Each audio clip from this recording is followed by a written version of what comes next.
Thanks so much to all my patrons. Join now to help support the channel and help pick the books that I review. Link in the description. And I am done.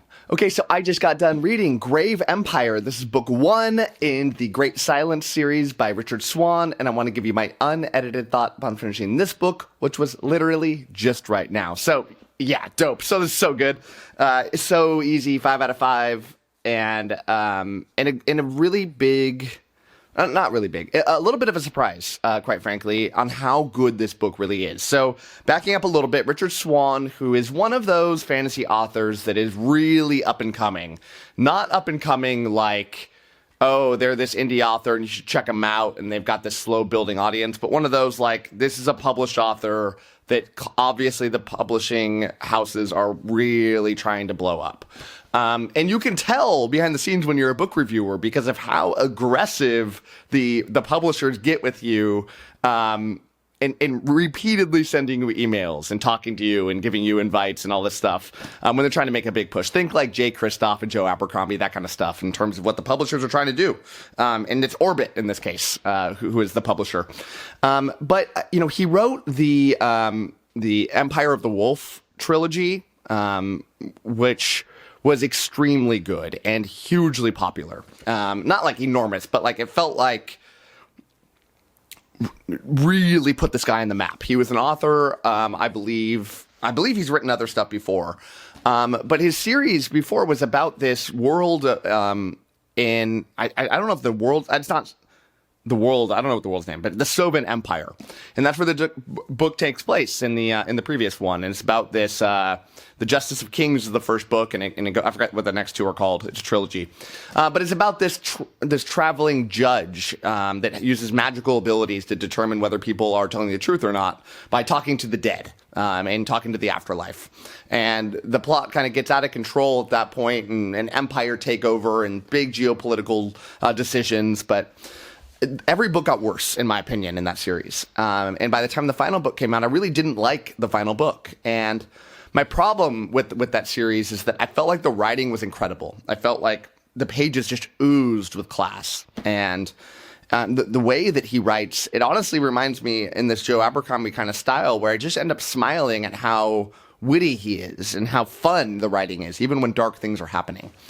But the plot got out of control. And I really didn't enjoy it. And when a plot is not good, in my opinion, or not likable to me, it's going to make the story greatly suffer, even if the writing's wonderful.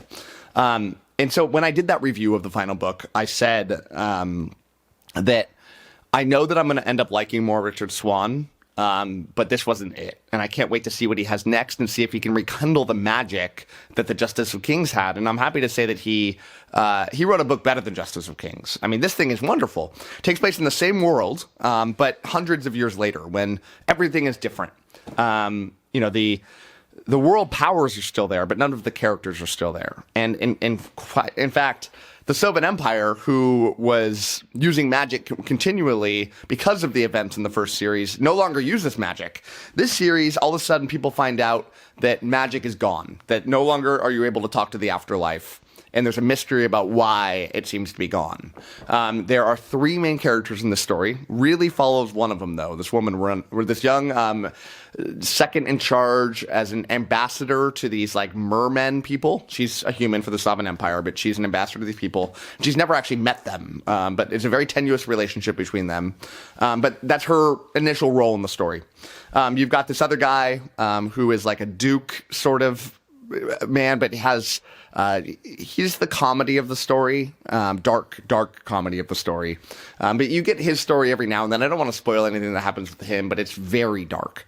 And then you have another side storyline of this character who's like a young, I don't know what military rank he is, but he's like a young officer in this military unit who gets sent to this backwater outposting where every night there is insane screaming happening outside, and like animalistic screaming, and everybody's terrified, and you get to find out kind of what happens there, and they all kind of converge, and it's really incredible.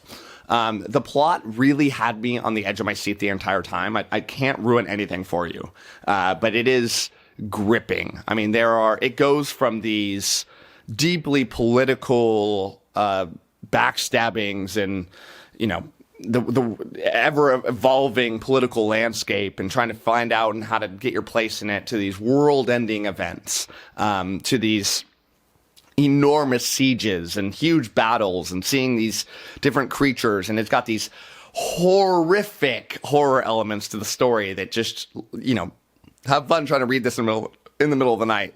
And it all combines for just an incredible read. I can't say enough positive things about it. I don't actually think there's anything I can say negative about it. Everything about it was fantastic. You know, other than I could have read, I wish it was a lot longer, and that's not a real criticism, right? But it's the only criticism sometimes I can give to wonderful books, because it did end in a fine spot. I mean, it ended in a very logical spot for a book to end. But it's just like, holy smack, guys. This Richard Swan is the real deal. And I need you to go check it out. It's something that I suspect that you would get great enjoyment out of, even if you didn't read the previous trilogy. It is not needed by any means.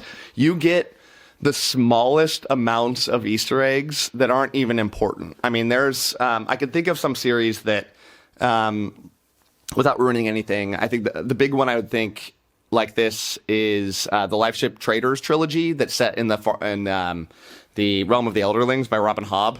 And it's this trilogy that a lot of people think is their favorite it's like this series is essentially 5 trilogies, although one of them is a 4-book series, quartet, is that what it's called?